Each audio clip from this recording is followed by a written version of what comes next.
Assalamualaikum warahmatullahi wabarakatuh. Baik, pada pertemuan yang ke-6 ini kita akan membahas analisis korelasi.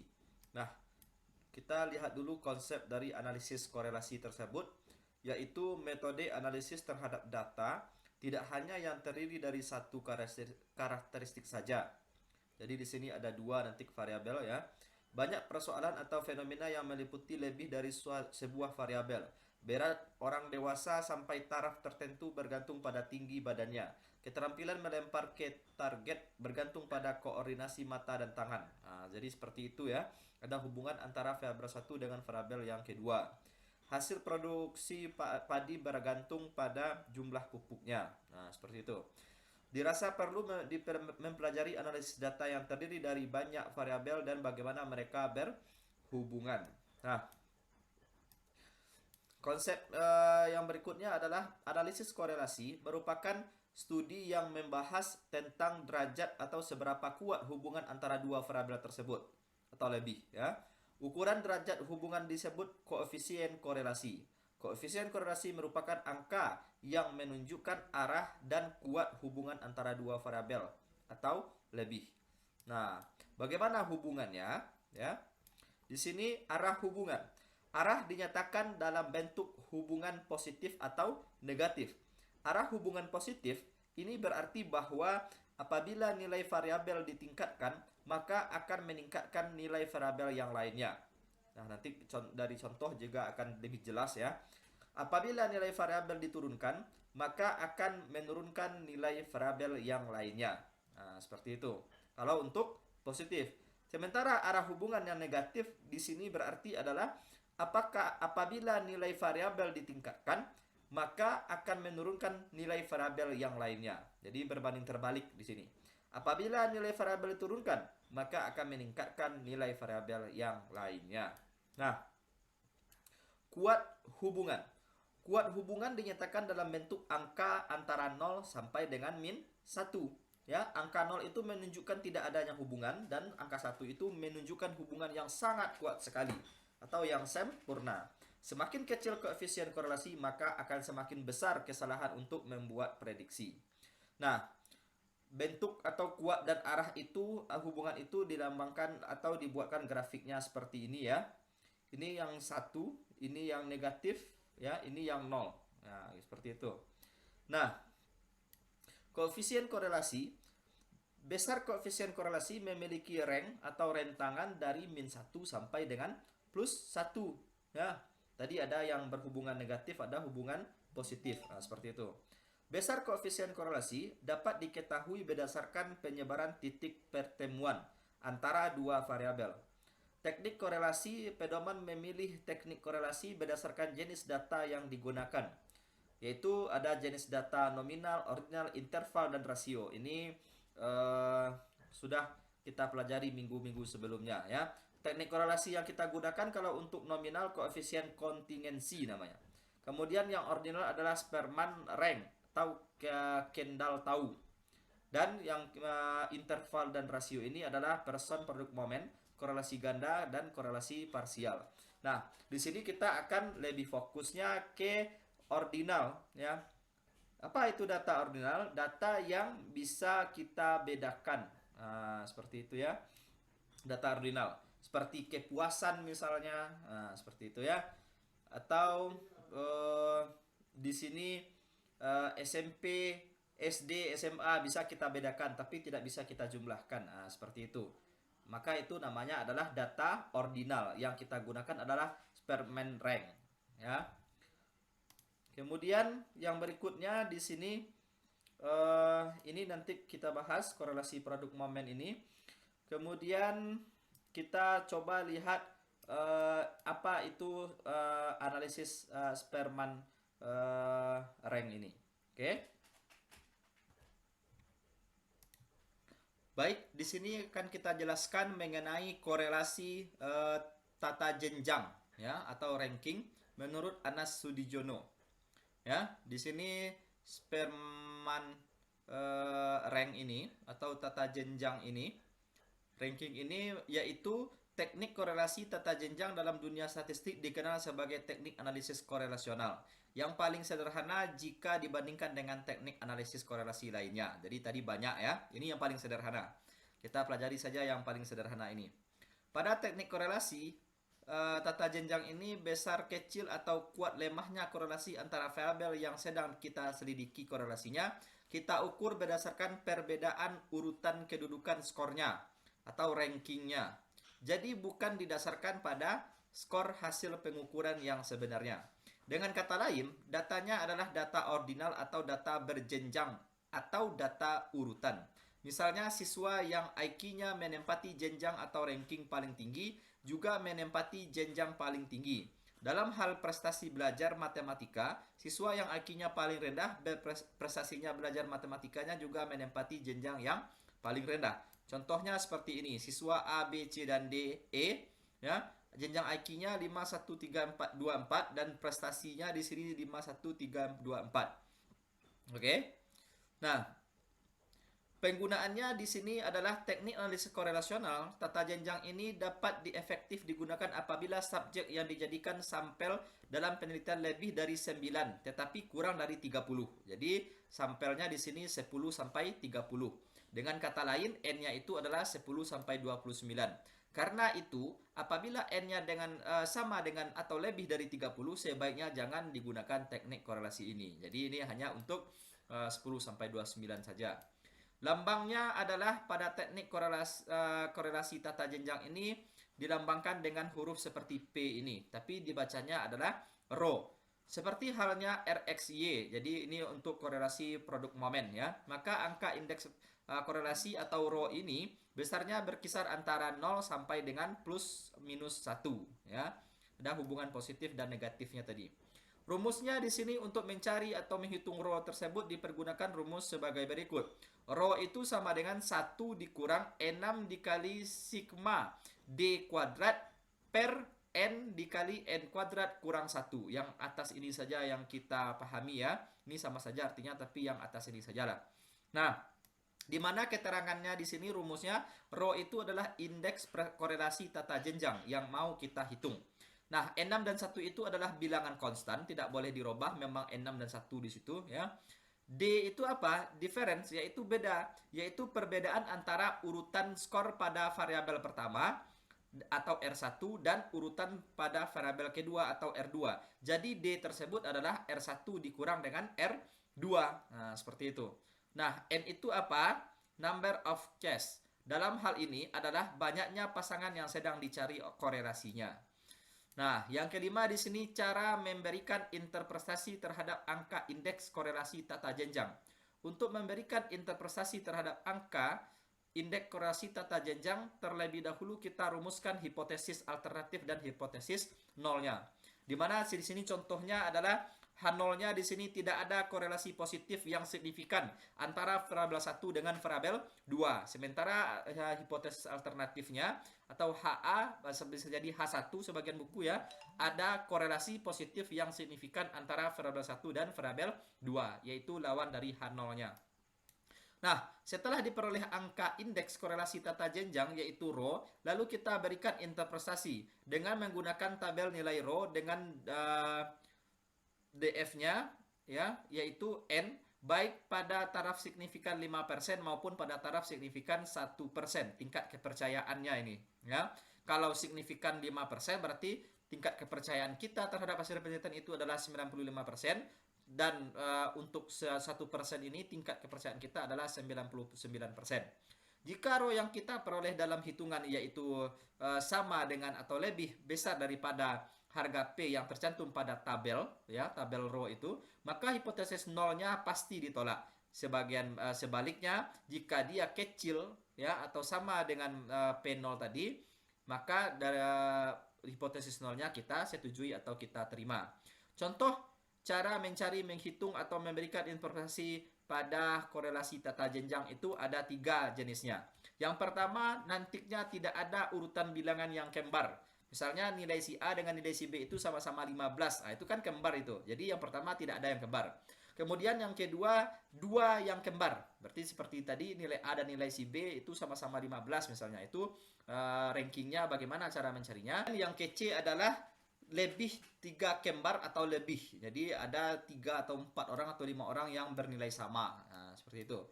Tidak mungkin kita urutkan rankingnya ya, karena nilainya sama. Jadi menghitung dan memberikan interpretasi indeks korelasi tata jenjang pada data urutan tidak ada yang kembar itu bagaimana caranya? Nah, contoh soalnya seperti ini. Diberikan skor tentang keaktifan dalam organisasi ya dengan prestasi yang diraih oleh sejumlah mahasiswa. Jadi ada mahasiswa A sampai J berarti ini 10 ya. Kemudian yang variabel pertamanya adalah keaktifan dalam organisasi. Kemudian variabel keduanya adalah prestasi belajar ya. Di sini mahasiswa A keaktifannya itu 37. Sementara prestasinya 63. Siswa B 41 keaktifannya, prestasinya 45. Sampai siswa J keaktifannya 39, prestasinya 59. Nah, untuk langkah pertama, ini kita urutkan rankingnya. Jadi ranking dari variabel 1 itu kita urutkan. 37 itu terdapat di sini ya. Di sini bisa kita lihat 37 itu dia ranking 3 ya. 41 itu dia ranking 7 di antara A sampai J ini. Kita urutkan dulu ranking berapanya. Nah, yang kedua juga seperti itu. 63 itu ternyata di sini adalah ranking 8. Nah, seperti itu. 45 itu ternyata ranking 1, ranking paling bawah. Di sini ya. Ranking 10 itu 65. 65 itu ranking paling besar. Nah, seperti itu. Ya. Jadi yang terendah berarti dia rankingnya juga yang terendah di sini. Jangan dibayangkan kita menerima lapor waktu sekolah dulu, jangan seperti itu. Nilai tertinggi dia dapat ranking 1, jangan seperti itu ya. Jadi nilai yang terendah itu ranking 1, nilai yang paling tinggi itu ya ranking paling tinggi juga dia. Nah, seperti itu. Nah, di sini kita mencari setelah kita dapatkan nilai rankingnya yang dua ini, variabel 1 dan variabel 2, maka di tabel berikutnya kita mencari nilai D. Apa mencari nilai D? Yaitu ranking 1 ya kita kurangkan dengan ranking kedua, yaitu 3 dikurang 8 min 5, 7 kurang 1 itu 6, 4 kurang 7 itu min 3, sampai seterusnya 5 kurang 6 itu adalah min 1. Nah, setelah dapat nilai D, kita mencari nilai D kuadrat ya. D kuadrat itu berarti 5 min 5 kuadrat itu 25, 6 kuadrat itu 36, sampai min 1 kuadrat itu adalah 1. Nah, ini kita jumlahkan D kuadrat itu hasilnya di sini adalah 312. Nah, itu kita save sampai di situ ya. Kemudian itu sudah langkah kedua, sudah langkah ketiga, sudah langkah keempat, sudah juga langkah kelima menghitung D kuadrat, sudah juga saya Bapak jelaskan di sini. Kemudian langkah keenam menghitung nilai rho ya. Kita tahu tadi rumus rho itu adalah 1 dikurang 6 dikali sigma D kuadrat dibagi dengan N dikali N kuadrat dikurang 1. Nah, di sini kita tahu bahwa 1 itu dan 6 itu adalah konstanta tadi, tidak boleh dirubah, maka akan seperti itu seterusnya. Maka 1 dikurang dalam kurung kerawal 6 dikali 312. 312 ini dari mana? Dari jumlah tabel tadi ya. D kuadrat itu berapa jumlahnya? Kita jumlahkan ini ke bawah, dapatlah 312. Maka dari situ ya, 6 dikali 312 dibagi 10. Siapa itu 10? Yaitu nilai N. Jadi N kita atau mahasiswa yang kita teliti tadi semuanya ada 10. Kemudian N kuadrat 10 kuadrat dikurang dengan 1. Nah, ini 10 kuadrat ini adalah 100. 100 dikurang 1 adalah 99. 99 dikali 10 itu adalah 990. Nah, 6 kali 312 itu adalah 1872. Nah, ini kita bagi dapatlah 1,8191. Maka 1 dikurang 1,891 di sini adalah 0,891. Min ya, min 0,891. Hubungannya positif atau negatif? Berdasarkan nilai rho ini berarti dia hubungannya adalah negatif. Yaitu nanti kebalikan, apabila variabel 1 meningkat, variabel yang lainnya menurun. Apabila variabel 1 itu menurun, maka variabel yang lainnya akan meningkat. Jadi memberikan interpretasi terhadap nilai rho berdasarkan rho yang kita hitung itu adalah sebesar min 0,891 tadi, ini ya. Dengan melihat data yang terdapat dalam angka tersebut ya, nilainya minus, maka hal ini mengandung arti bahwa antara keaktifan organisasi dengan prestasi itu berlawanan atau korelasi negatif. Dalam arti, makin aktif seorang mahasiswa dalam organisasi, maka semakin menurun prestasinya. Nah, jadi seperti itu. Ya. Selanjutnya terhadap rho sebesar 0,81 itu kita tes dengan nilai tabel, ya, tabel rho. Tabel rho itu nanti akan dijelaskan bagaimana cara melihat tabel rho itu. Dengan deviasinya, ya, n-nya sama dengan 10. Jadi di sini taraf kepercayaan kita dari 5% dan 1%. Untuk 5%, nilai rho tabelnya adalah 0,648. Ini rho tabel, ya, rho tabel. Ya. Kemudian untuk 1% rho tabelnya di sini 0,794. Dalam hal ini kita mempunyai rho hitung itu tadi 0,891. Ini jelas lebih besar daripada kedua nilai rho tabel ini.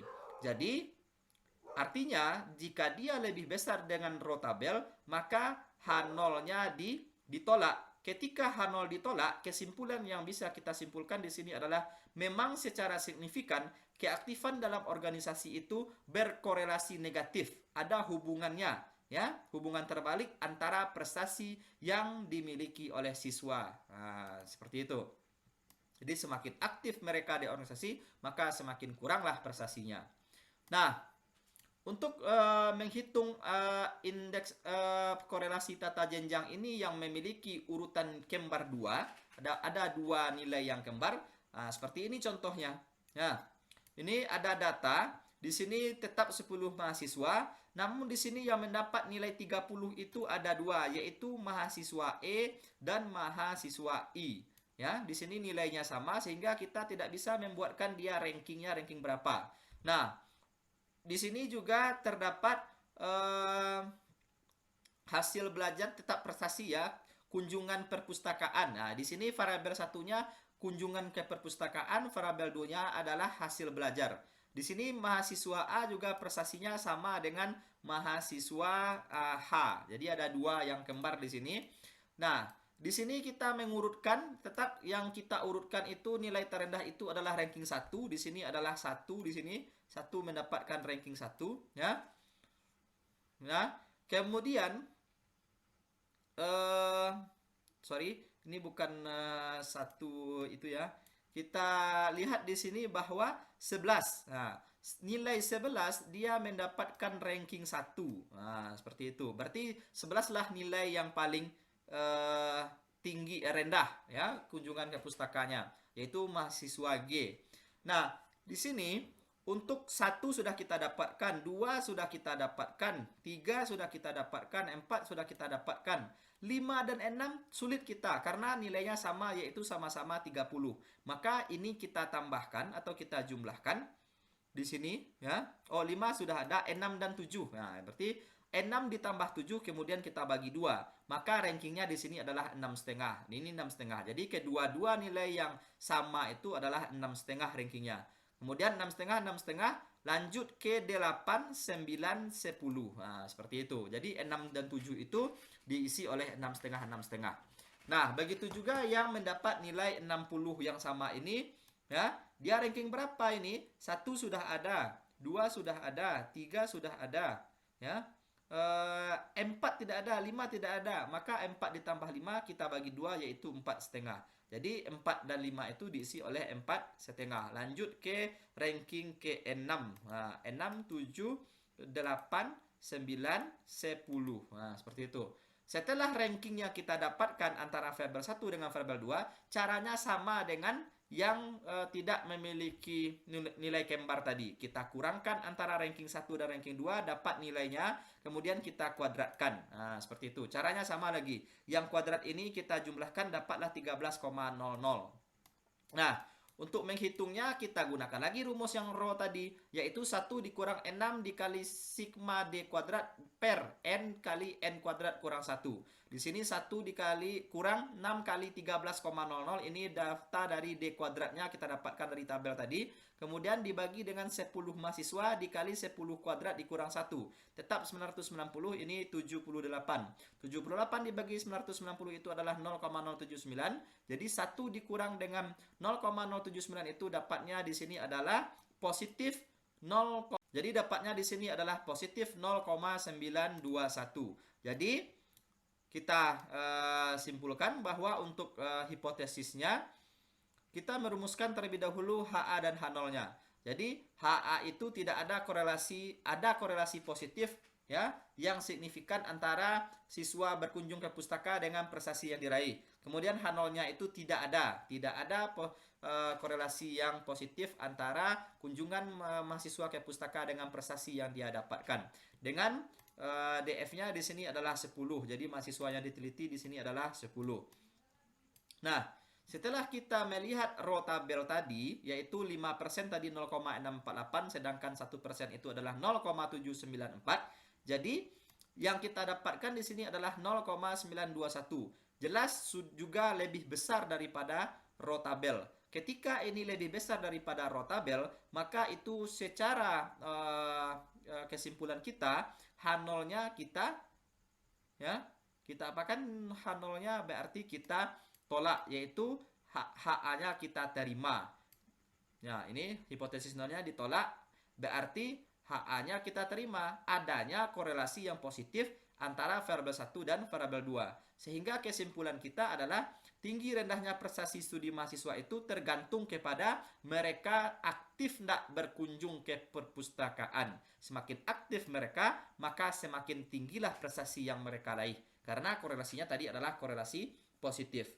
Nah, yang terakhir di sini adalah menghitung dan memberikan interpretasi korelasi tata jenjang pada urutan kembar 3 atau lebih. Jadi 3 buah yang kembar nilainya di sini dan lebih. Di sini baru muncul rumus baru, yaitu untuk mencari rata-rata rankingnya di sini adalah akar dari rata-rata kuadrat ditambah dengan n kuadrat dikurang 1 per 12. Nah, RE itu adalah ranking urutannya ya. MR itu adalah nilai rata-ratanya dari ranking itu yang skor kembar ya, yang skor kembarnya. Kemudian N itu adalah banyak skor yang kembar dan 1 sampai 12 itu adalah konstanta yang tidak akan berubah-ubah. Nah, di sini kita lihat tabel 511 ini untuk variabel 1 berkunjung ke perpustakaan ya. Untuk variabel 2 di sini adalah prestasi belajar. Di sini B, E, G, dan I memiliki skor berkunjung ke perpustakaan itu sama-sama 30 kali. Nah, prestasi belajar untuk siswa A, siswa C, siswa D, dan siswa J sama-sama 60. Jadi di sini ada 4 yang sama. Nah, untuk itu kita yang pertama yang harus kita lakukan di sini tetap mengurutkan dari skor yang terendah sampai skor yang tertinggi. Jadi rankingnya juga ini ya, urutan pertama itu 16 paling rendah, berarti ranking 1 dia. Maka 1 ada, 2 ada, 3 ada, 4 ada, 5, 6, 7, 8 itu sama dia. Maka kita jumlahkan ranking 5, 6, 7, 8 itu kemudian kita bagi 4. Kenapa kita bagi 4? Karena dia 4 orang yang sama. Maka di sini nilainya adalah 6,5. Maka untuk ranking 5, 6, 7, 8 diisi oleh 6,5. Kemudian dilanjutkan angka 9, kemudian yang ke 10. Nah, seperti itu. Jadi MR kuadratnya di sini 42,25. Jadi dari 6,5 kuadrat ini adalah 42,25. Nah, dengan demikian ya, untuk variabel 1, untuk variabel 2 ya, sebelum ke situ kita lihat dulu RE-nya ya. Akar dari MR kuadrat tadi 42,25 ditambah N kuadrat. Ini kuadrat ya. Ini kuadrat bukan 42 tapi kuadrat ya. 4 kuadrat dikurang 1 dibagi dengan 12. 42,25 4 kuadrat itu 16 kurang 1 15. 15 dibagi 12 itu adalah 1,25. Jadi 42,25 tambah 1,25 itu 43,50. Akar dari 43,50 itu adalah 6,595 yang dibulatkan menjadi 6,6 dibulatkan ke atas. Ya. Nah, untuk yang kedua juga seperti itu, kita mencari RE-nya, rankingnya. Nah, karena dia memiliki 60 itu ada 4 orang yang sama, yaitu ranking ketiga 4, 5, 6, 7 ya. Di sini ada 5 orang ya. Untuk 60 ada 5 orang ternyata. Maka kita bagi 5, dapatnya di sini 5. Jadi MR kuadratnya adalah 25. kita masukkan untuk RE-nya di sini MR kuadrat 25 ditambah 5 kuadrat. Ini lagi-lagi 5 kuadrat, salah menulis orangnya ya. 5 kuadrat dikurang 1 dibagi dengan 12. 25 kurang 1, 24 dibagi 12 itu adalah 2. Jadi 25 tambah 2 itu 27. Akar dari 27 itu adalah 5,196. Kita bulatkan menjadi 5,2. Nah, setelah itu kita masukkan dia ke dalam ranking. Nah, yang 30 tadi itu rankingnya berapa? 6,6 tadi ya. Nah, 6,6 kita dapatkan rankingnya RE-nya tadi. Ini untuk 30 ya, ini 30 di sini, maka RE-nya ini 6,6. Kemudian untuk 60 tadi di sini rankingnya tadi 5,2. Jadi seluruh nilai yang 60 itu rankingnya 5,2. Nah, ini dia. Nah, ada 5 orang tadi. Yang 6,6 juga ada 4 orang ini. Nah, ada 4 orang. Nah, setelah itu sama caranya. Kalau sudah dapat rankingnya, sama caranya dengan yang sebelumnya, kita kurangkan ranking 1 dengan variabel 1 dengan variabel 2. 4 kurang 5,2 yaitu min 1,2. Kita kuadratkan di sebelahnya, ya, kita kuadratkan. Kemudian yang kuadrat itu kita jumlahkan, dapatlah 122,44 untuk nilai D kuadratnya. Setelah itu baru kita masukkan ke nilai rho, ya. Rho itu sama saja rumusnya dengan yang awal tadi, maka 1 dikurang 6 dikali 1,122,44. Jadi dari D kuadrat ini per 10 karena kita ada 10. 10 kuadrat itu 100. Kurang 1, 99. 990. 74,64 dibagi 990 itu adalah 0,742. Jadi 1 dikurang 0,742 itu adalah 0,258. Nah, di sini untuk hipotesisnya ada korelasi yang positif antara kunjungan perpustakaan dengan prestasi yang diraih. Yang H0-nya di sini tidak ada korelasi yang positif antara kunjungan ke perpustakaan dengan prestasi yang diraih. Dengan N-nya adalah 10 di sini. Nah, untuk rho tabel yang kita lihat tadi 5% itu adalah 0,648. Nah, untuk 1% itu adalah 0,794. Ternyata dia lebih kecil dari 5% ataupun 1%, yaitu kita dapatkan tadi 0,258. Lebih kecil rho hitung yang kita dapatkan daripada rho tabel. Artinya HA-nya ditolak, jadi sama dengan H0-nya diterima. Ketika H0-nya diterima, kita dapat menyimpulkan bahwa tidak ada korelasi yang positif antara kunjungan mahasiswa ke perpustakaan dengan prestasi yang diraih. Jadi siswanya rajin ke pustaka maupun malas ke pustaka, tidak ada pengaruhnya ke prestasi. Itu intinya dari hasil penelitian ini. Mungkin itu yang kita dapat sampaikan pada hari ini. Kita coba lihat sedikit bagaimana cara melihat tabel rho tersebut. Oke, baik. Di sini Bapak sudah membuatkan tabel rho atau korelasi Spearman ini, ya, RS. Di sini kita lihat tadi bahwa N kita di sini bernilai 10 tadi di contoh soal Bapak ya. N-nya bernilai 10, maka kita lihat yang paling kiri yaitu 10. Dan tadi taraf signifikan atau nilai alfanya adalah 5%. 5% itu sama dengan 0,05. Kalau alfa kita bagi 2, di sini adalah 0,025. Nah, kita lihatlah yang alfa bagi 2 ini. Kenapa? Karena ada wilayah positif, ada wilayah negatif, makanya kita bagi 2. Nah, untuk 0,025 ini dia, ya, 0,025 itu di sini, maka kita lihat ke bawah, dia dapatnya adalah 0,648. Jadi alfa untuk 5% itu adalah 0,648. Nah, dari situ tadi dapatnya 0,648. Kemudian yang berikutnya alfanya bernilai 1% tadi ya. Yaitu alfa ini artinya adalah 0,01. Alfa per 2-nya di sini adalah 0,005. Nah, ini dibagi 2, 0,01 ini dibagi 2, yaitu 0,005. Kita lihat 0,005 ini dia. Maka kita lihat yang ke 10. Ya. Ya, di sini 0,01, sorry. Ya, ini 0,01. Untuk wilayah kanan saja, yaitu yang positif saja. Kita lihat dia tetap 0,01. Di sini nilai rho tabelnya adalah ini dia 0,745. Jadi nilai rho tabelnya adalah 0,745. Jadi seperti itu untuk melihat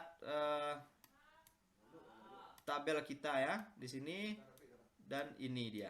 Nah, itu nilai raw tabel. Kalau raw hitungnya tadi sudah dijelaskan di contoh soal. Nah, mungkin itu yang dapat kita sampaikan pada hari ini. Silakan nanti kerjakan resume dan biasa tugas yang keenam. Dengan tepat waktu pengumpulannya, sekian dulu pelajaran kita hari ini. Wabila taufiq wal hidayah. Assalamualaikum warahmatullahi wabarakatuh.